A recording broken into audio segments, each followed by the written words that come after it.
Меня зовут Максимус Децим Меридий, командующий северными армиями, генерал Испанских легионов.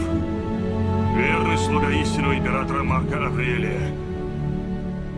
Отец убитого сына. И муж убитой жены.